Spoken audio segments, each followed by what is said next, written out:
వ్యవహారంలో సహకారం అందించుకున్నారు. ఆఖరికి డ్రగ్స్ వ్యవహారంలో కూడా కలిసి పయనం అవుతూ ఉన్నారు. అంటే దీని అర్థం మేము చాలాసార్లు సందర్భాల్లో చెప్పినట్టుగా బీజేపీ బీఆర్ఎస్ పార్టీ బీజేపీలో బీఆర్ఎస్ పార్టీ విలీనమైనట్టుగా అర్థమవుతూ ఉంది. ఇక్కడ మౌనమే అంగీకారం. ఇంత పెద్ద ఎత్తున డ్రగ్స్ పట్టుబడితే ఒక్క బీజేపీ నాయకుడు మాట్లాడతలేడంటే అసలు ఈ తెలంగాణలో డ్రగ్స్ నిర్మూలన జరగాలనుకుంటున్నారా? యథేచ్ఛగా డ్రగ్స్ సరఫరా చేయాలనుకుంటున్నారా? దీనికి జవాబు చెప్పాల్సిన అవసరం ఉంది కిషన్ రెడ్డి గారు, బండి సంజయ్ గారు, అదేవిధంగా రామచంద్రరావు గారు. ఇంత సెన్సేషన్లు అయ్యి డ్రగ్స్ పట్టుబడితే ఒక్క బీజేపీ నాయకుడు మాట్లాడాడు. ఏంటి మీకు లోపాయకారు ఉన్నట్టు ఒప్పందం? మిలాఖత్ అయిపోయినారు. కలిసి ప్రయాణం చేసే సందర్భంగా వారు ఒకటేనంటగా కనపడతా ఉంది. స్పష్టత వస్తూ ఉంది. బీజేపీ బీఆర్ఎస్ పార్టీ ఒక్కటేనన్న మాట.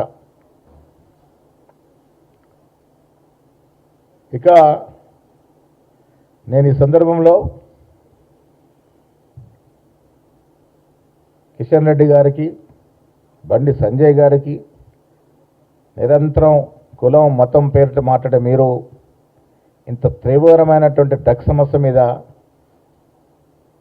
బీఆర్ఎస్ నాయకులు దొరికితే అది కూడా ఏ ఫామ్ హౌజు 2022లో బీఆర్ఎస్ ఎమ్మెల్యేలు కొనుగోలు చేస్తున్న బీజేపీ నాయకుల మీద కేసు వేసినట్టు పరిస్థితి, బీజేపీ నాయకుల్ని బిఎల్ సంతోష్ లాంటి వారి మీద కేసు చేసినటువంటి పరిస్థితి, అరెస్ట్ చేసినట్టు పరిస్థితి. అది అప్పుడే మర్చిపోయినారు. ఇవాళ అది ఊసే లేదు. ఇంత పెద్ద ఎత్తున డ్రగ్స్ పట్టుబడితే మాట్లాడే పరిస్థితే లేదు. ఒకటైనారని చెప్పడానికి ఎంతకన్నా పెద్ద నిదర్శనం లేదు.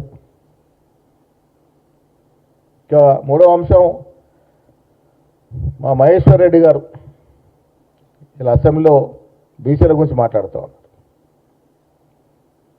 బీజేపీ నాయకులు బీసీల గురించి మాట్లాడితే హాస్యాస్పదంగా ఉంటుంది. మహేశ్వర్ రెడ్డి గారు మాట్లాడే ముందు వారికి 2-3 విషయాలు నేను గుర్తు చేస్తూ ఉన్నాను. బండారు దత్తాత్రేయ గారు తెలంగాణలో తెలియని వారుండరు. 60 ఏళ్లుగా బీజేపీ పార్టీని మోస్తూ, బీజేపీకి సేవలు అందిస్తూ, వివిధ రకాలుగా ప్రజా సేవలు అందించినటువంటి నాయకుడు.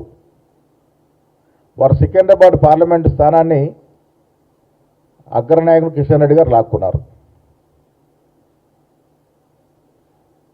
బండి సంజయ్ గారు రాష్ట్ర అధ్యక్ష పదవి ఉంటే ఆ పదవి ఉంటే కిషన్ రెడ్డి గారు లాక్కున్నారు.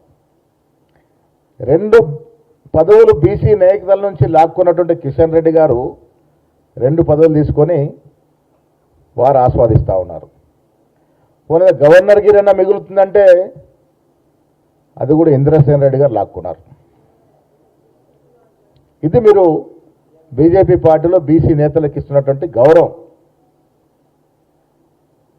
అంత మహానాయకుడు అటువంటి దత్తాత్రేయ గారి పదవులనే మీరు లాక్కొని ఇవాళ బీజేపీ రాష్ట్ర అధ్యక్ష పదవి, బీజేపీ పదవి 2 కూడా అగ్రవర్ణాలకు ఇచ్చుకున్నారు. మీరు బీసీల గురించి మాట్లాడతారు. బీజేపీ నాయకులు బీసీల గురించి మాట్లాడితే దయ్యాలు వేదాలు వల్లించినట్టుగా ఉంటాయి. బీసీ బిల్లు ప్రతిష్టాత్మకంగా తీసుకొని ముఖ్యమంత్రి రేవంత్ రెడ్డి గారు అగ్రవర్ణానికి చెందిన వారు అప్పటికి కూడా 42% రిజర్వేషన్ కోసం తీవ్రంగా ప్రయత్నం చేస్తూ 2 చట్టాలని అసెంబ్లీలో తీసుకొస్తే తొక్కిపెట్టిన పాపం బీజేపీ పార్టీది. బిల్లుకు మోక్షం లేకుండా చేసినటువంటి పాపం బీజేపీ పార్టీది. ఏం జవాబు చెప్తారు కిషన్ రెడ్డి గారు? మీరు బండి సంజయ్ గారు బీసీ నాయకుడు, అరవింద్ గారు బీసీ నాయకుడు, ఒక్క రోజన్న 42% రిజర్వేషన్ బిల్లు గురించి మాట్లాడిన పాపాన పోలే. బీసీల అభ్యున్నతి, బీసీల కోసం పోరాడే నైపుణ్యం కాంగ్రెస్ పార్టీ పేటెంట్. మేమిచ్చాము ఇలా 42% రిజర్వేషన్ మీరు తొక్కిపెట్టినా దాదాపు 60% పైగా వార్డు మెంబర్లు మేము బీసీలు తెచ్చాం, గెలిపించాం కాంగ్రెస్ పార్టీ తరఫున. అగేన్స్ట్ రిజర్వేషన్ 28% ప్రభుత్వ పరంగా రిజర్వేషన్ ఉంటే 60% పైగా వార్డు మెంబర్లు గెలిపించాం. మున్సిపల్ చైర్మన్లో 52% ఇవ్వగలిగినాం. మా నాయకులను ఒప్పించి మెప్పించి 52% మున్సిపల్ చైర్మన్స్ బీసీలకు ఇవ్వగలిగినాం. ఇది Congress party commitment for backward class leaders. ఇలా బీజేపీ నాయకులు బీసీల గురించి మాట్లాడితే నమ్మే పరిస్థితి లేరు. బీసీ ప్రజలు బీసీలకు ఇస్తున్నటువంటి హక్కులు కాంగ్రెస్ పార్టీ పేటెంట్. ఇది నేను మళ్ళీ చెప్తా ఉన్నాను, ఇంత పెద్ద ఎత్తున దుమారం లేపిన డ్రగ్స్ విషయంలో కిషన్ రెడ్డి గారి స్పందన ఎందుకు కరువైంది, బండి సంజయ్ గారి స్పందన ఎందుకు కరువైంది? మీరు డ్రగ్స్ కల్చర్ని పెంచి పోషించుకోవాలనుకుంటున్నారా?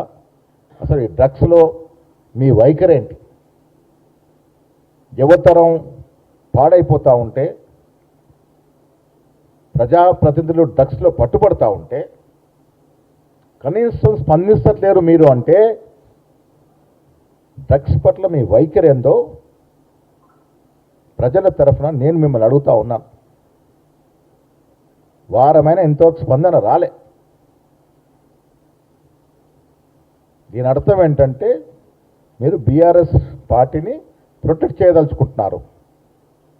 ఇది స్పష్టం.